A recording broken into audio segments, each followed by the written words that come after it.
Bonjour à tous, Justin pour Ciné Techno. Aujourd'hui, je vais vous parler du jeu Assassin's Creed Shadows, nouvelle sortie distribuée et développée par Ubisoft Québec et disponible à la vente depuis le 20 mars 2025 sur toutes les plateformes.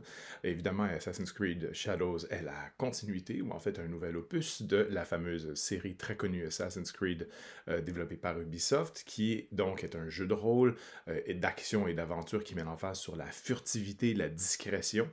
Le jeu est en fait le 14e volet de toute la série des Assassin's Creed et le successeur d'Assassin's Creed Mirage qui est sorti en 2023.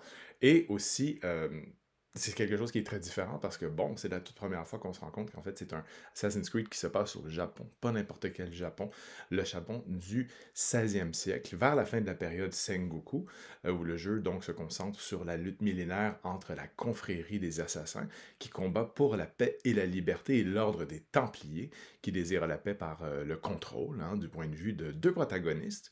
Le premier protagoniste est Naoe, qui est une femme shinobi, et Yasuke, qui est un samouraï africain inspiré du vrai personnage historique du même nom. Et les deux personnages se contrôlent différemment et proposent un style de jeu unique qui permet d'aborder les quêtes de plusieurs manières. Donc, Shadows, qui a été annoncé lors de la présentation qui a eu lieu pour célébrer le 15e anniversaire d'Assassin's Creed en 2022, est, je pourrais dire, un peu différent des autres. Les anciens Assassin's Creed, moi j'avais commencé d'ailleurs à jouer au tout premier qui était sorti au début des années 2000. C'était un jeu qui avait vraiment révolutionné vraiment le côté furtif. Hein? On est habitué de jouer dans un jeu d'action où on doit tirer et tuer tout le monde. Celui-là, c'est vraiment le contraire. Hein? On se cache, on essaie de remplir nos missions sans se faire voir. Et Assassin's Creed Shadows continue bien cette lignée-là. Shadows, donc on doit être dans l'ombre, on se cache dans l'ombre pour essayer de réussir nos objectifs. J'ai beaucoup aimé le personnage de Naoe. Naoe, qui, comme je disais plus tôt, est une femme shinobi qui a vécu avec son père donc depuis plusieurs années, qui a été élevée par son père et les gens de son village, et sa grand-mère, évidemment. Un terrible événement survient et donc elle va se retrouver par elle-même, en fait, tenter de survivre et d'accomplir les choses qui lui sont transmises par défaut.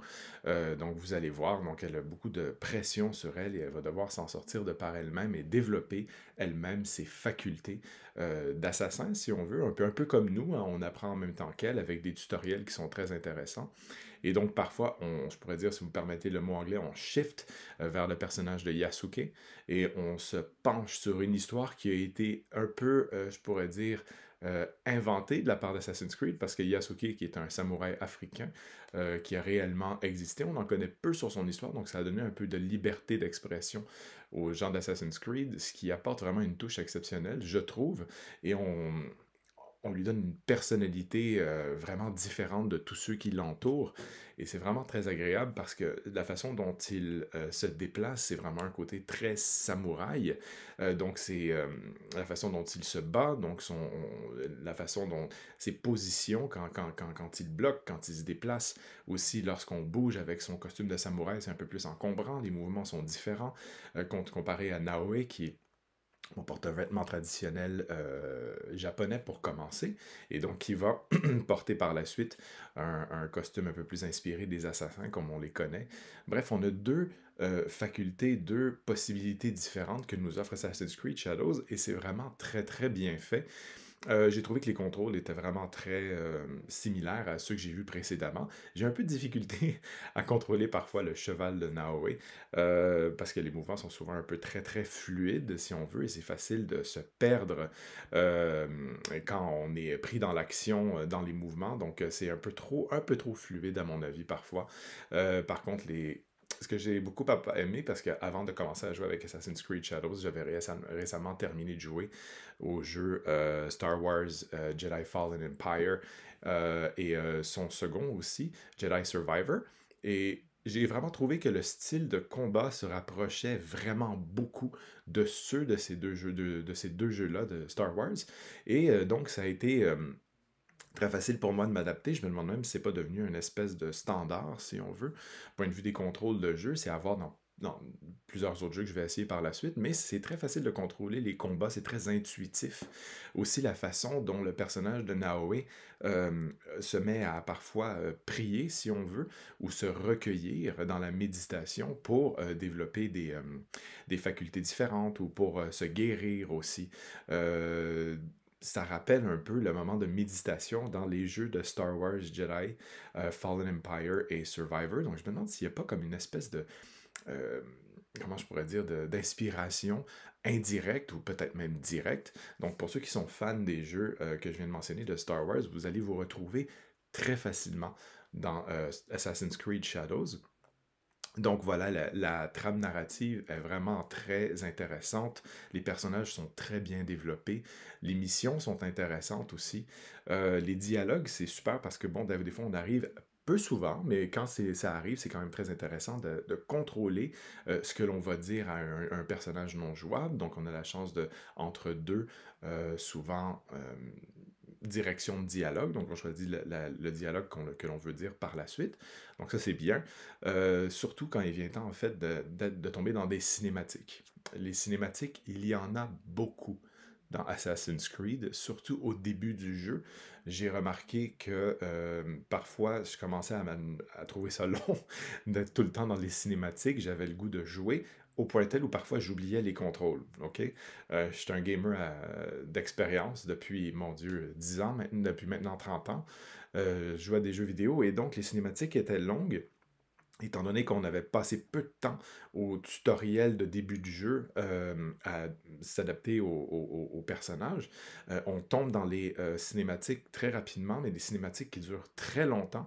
Et donc, je m'ennuyais un peu du gaming, du gameplay du jeu, et c'est quelque chose que je trouve parfois qui peut être redondant dans Assassin's Creed. Le jeu met beaucoup de temps à démarrer, surtout dans les premiers 10 heures, 5 à 10 heures du jeu. J'ai remarqué que c'est un peu long parfois. On se retrouve dans des moments de discussion qui peuvent être, ma foi, très intéressants. C'est dans le contemplatif. Ça rappelle un peu le cinéma d'Ozu, par exemple, ou de Kenji Mizoguchi.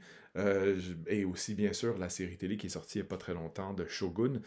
Donc c'est très très beau, c'est bien sûr, les dialogues sont bien faits, c'est bien filmé, c'est bien adapté, mais parfois le gameplay du jeu me manque. J'ai envie de vite y retourner pour recommencer à jouer. Donc, c'est juste ce petit côté-là qui m'a un peu déçu du jeu. Par contre, point de vue esthétique, c'est l'un des plus beaux jeux que j'ai vu de toute ma vie. Je vais être honnête avec vous. Le plus beau jeu personnellement que j'ai vu, côté graphique, côté ambiance, côté style, c'est Death Stranding de Hideo Kojima. Et je trouve vraiment qu'Assassin's Creed est un proche second. Je dirais même second, même 1.5, parce que l'attention qui est portée à l'esthétisme, on se penche vraiment dans comment la forêt japonaise avait l'air au 16e siècle, les différents villages, la musique. J'adore les moments où on est à cheval et on retrouve un petit, comment je pourrais dire, un endroit où on peut se recueillir et prier, où on peut faire une offrande aussi parfois à un espèce de, comment je pourrais dire, un mini-temple si on veut. On fait une offrande, on fait une prière et après ça, bon, quelque chose arrive, on reçoit une meilleure protection temporaire pour notre armure. C'est des petites choses comme ça que j'ai beaucoup appréciées. La captation de jeu est très bien faite. Captation de performance, aussi captation de jeu des mouvements faciaux sont très bien réalisés.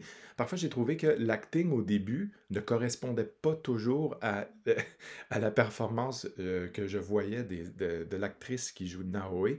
Je me demandais au point où c'était vraiment elle qui avait fait la captation de jeu parce que je trouvais que ça coordonnait pas parfaitement. Mais bon, je peux être un peu pointilleux sur ces choses-là.